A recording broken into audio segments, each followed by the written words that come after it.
Hey everyone. Today I wanted to just talk about this book, which is highly recommended. This is all about reading, and oh gosh, this was so hard for us.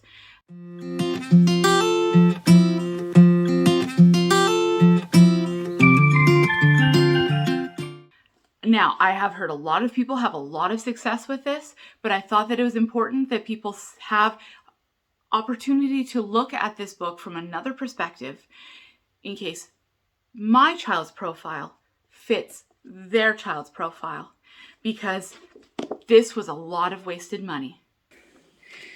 As you can see, this is all about reading. This is the activity book, which is really the part that we struggled with. And this is the level 2. My son used this starting out in first grade, but I do believe that it is the second grade level book. And there are some pages missing because we did actually try this book out and we did actually use this book. We used it just enough so that we couldn't return it. All right, so you have some review words. You're supposed to put like your books and everything that you did here. You have your sentences and challenge words, phrases, and all that. And it was all fine, and you do go through, it's got a lesson that is really well defined, and just says, say this to the kid, here, do this, and it's really open and go, which is why a lot of people love it. Now, this is where it starts to get tricky. So, my kiddo, scissors just were not going to work for him.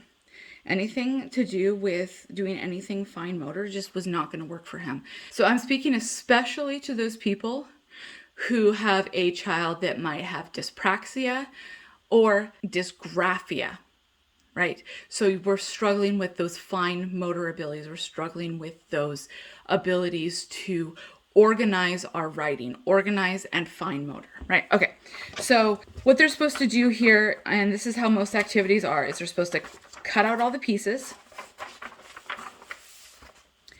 and then they put them together. So this is just, and it just seems like everything in this was doing that. There's also, it comes with a set of magnets that you're supposed to put on your board and use those. And honestly, those magnets were really hard to use. They were really hard to put together. When you start going through this, and it's not just the cutting, because I was doing the cutting, but that just made it a lot of lesson prep. It was also the moving them around together in order to really see what was going on and to really get what the lesson was about. So this one, like, you're supposed to put the words together. You're supposed to use some of these words to, these are the beginning parts of the words. And you're supposed to put those together, but it all involves fine motor. It was my first experience with fine motor being a defining feature of many of these programs. The whole book is pretty much the same. It has different concepts going through, and I can absolutely see where a lot of people do very well with this. And if your kid can do fine with using scissors, with fine motor, there's not a lot of actual writing going on in here, because you will want to have a different writing curriculum if you're doing writing. Instead of doing writing, we chose a typing. Here's a good example of one where you have these to cut out, and then you're supposed to fold it as well. And so this one just really did not work for us because it is highly fine motor intensive, not writing intensive, fine motor intensive. And I'm really glad that so many people like it, but I do see a lot of struggles with it. Another thing that I would like to mention with this is that if you have a child that's autistic, that a lot of it is very social. A lot of autistic kids just don't learn well one-to-one, person to person. They may learn better computer to person. And that's just not an opportunity in here. And that was another reason that it just didn't work for us, is that a person saying do this is very difficult. One thing that did work though is we mostly have multiple options instead of, say, one option. We have multiple options. We aren't asking, oh, come up with out of your head an answer. And so that does work very well. But this was just an extremely frustrating experience. And it wasn't something that anyone told me about. It wasn't something I've seen anyone talk about. And I wanted to make sure that when we are talking about this, that we can acknowledge that not every curriculum is going to be good for every child. Now, keep in mind, I'm talking about a child who's doing second grade, and this was in first grade.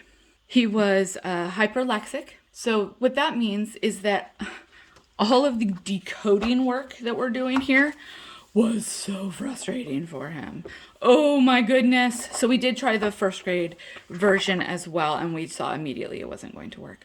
But all the decoding work is so frustrating for kids that are hyperlexic.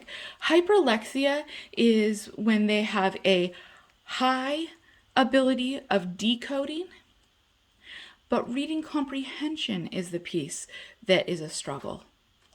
And so, to be honest, the best thing that we have found to do for reading is just to read. And there are other skills that are more difficult, like that comprehension piece. And so doing other things like putting audio with the text really helps out in those cases. I'm really glad that a lot of people have a good time with Leap Into Reading, from All About Reading.